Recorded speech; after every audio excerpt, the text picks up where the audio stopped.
Hi folks, if you are curious to know where do the objects live in memory and for how long, fasten your seatbelts, we are going to learn memory management in Python. Let us begin with this simple code with its memory representation. When x equals to 10 is executed, an integer object 10 is created in memory and its reference is assigned to variable x.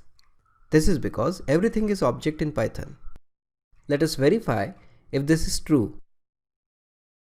Next statement, y equals to x, would create another reference variable, y, which will contain reference to the same object. Let us verify if this is true by comparing their memory location using id function.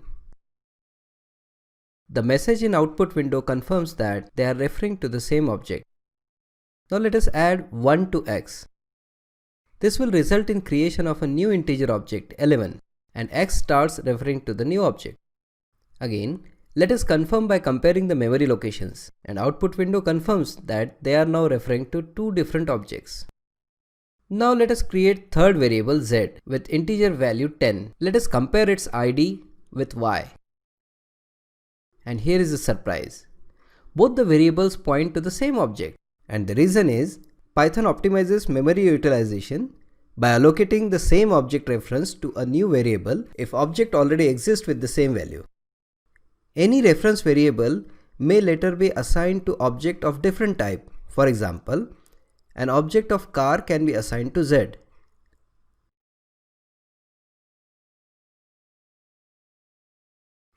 That's what it means to say that Python is dynamically typed language. Let us create a variable y. In order to begin with the execution of this statement, some background memory organization happens. Every process is allocated with some memory by underlying operating system. Python interpreter will receive its share for execution. How much memory is allocated will depend on the Python version, platform, and environment setting. Usually we need not worry about it much. This memory is further divided into two areas. One is called heap memory, another one is called stack memory. The methods are executed from stack memory. By default, the program begins its execution under main method stack. The objects are created in heap memory, whereas references are created in stack memory. Now in the next statement, the function f1 is called. So a new stack frame is added on the top. The lower frame holds the state of method including which line of code is executing and the value of all the local variables. Now the execution jumps to f1. The function parameter x gets reference to integer object 5 as input value. In the next statement, x gains a new object reference due to multiplication. In the following statement, f2 is invoked. So a new stack frame is created. Note that there is a variable x in both the functions. However, they don't override the values of each other since they are placed in different stack frames. On completion of function, return value is handed over to y. The stack frame is no more required, so it is removed from memory. Same thing happens when f1 returns. Note that there is no variable right now referring to 10. So what happens to it? We'll see it very soon. Meanwhile, let us understand this process of object creation with one more example. Here we have a class which contains a number of wheels as property. GetWheel is a getter method that returns number of wheels.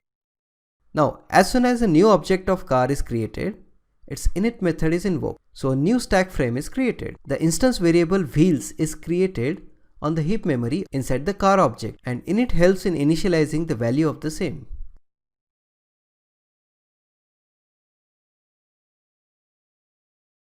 Now if we try to invoke instance method getWheel, then a new stack frame will be created which gets reference to car object as input parameter from interpreter, that is self, with the help of which it returns reference to the instance member value. Now if we want to print the value of n, then the call to println function will result in another stack creation. Now let us see when do the objects die. Consider this class car. Let us create its instance. Interpreter maintains a table where it keeps the track of objects and the number of references to those objects. Of course, there will be some binary representation for car object 1, but for the sake of simplicity, we will consider the name as it is. So, our newly created object has one reference. Let C2 refer to the same object. This will increase the reference counter to 2.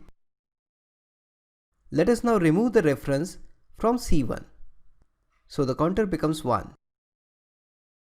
Let us assign a new object to C2.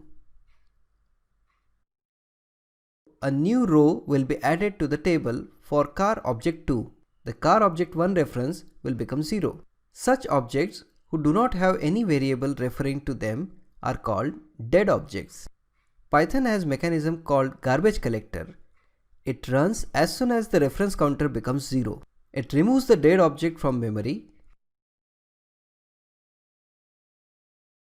This algorithm used for garbage collection is called reference counting.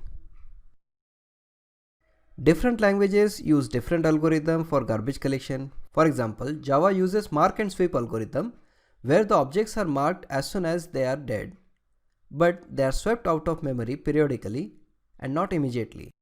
Both the algorithms have their own advantages.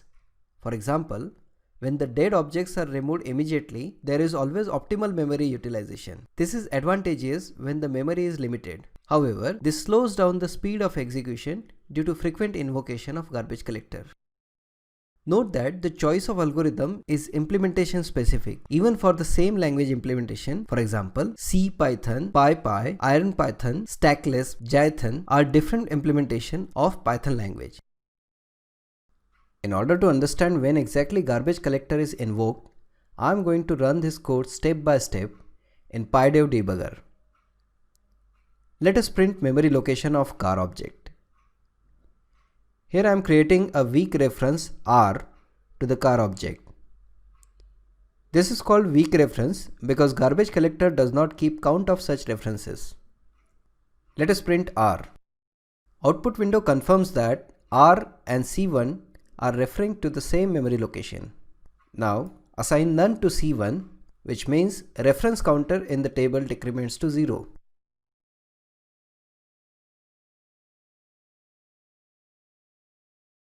Let us print R again.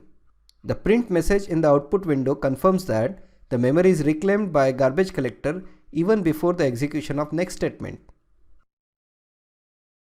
Let us compare and understand the difference between Python and other languages like Java or C when they execute this statement x equals to 10. Don't worry even if you do not know other languages.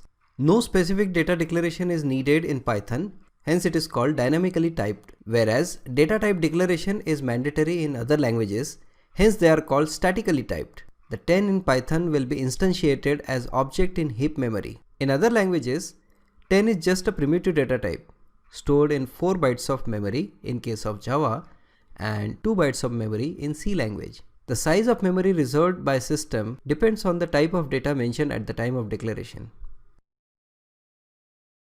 Here x in Python contains reference to integer object 10, whereas in other languages it contains memory location to primitive data type int with value 10. Let us see what happens on execution of this statement x equals to x plus 1. In Python, x starts referring to a new object whose value is 11, whereas in C or Java, x continues to point to the same memory with value now changed to 11. What happens when more variable, say y, is declared with same integer value? In Python, both the reference variables x and y start referring to the same object, whereas in Java or C, x and y are two different variables pointing to two different memory locations. Let us summarize. We have seen that the methods and variables are created on stack memory. The object and instance variables are created on heap memory.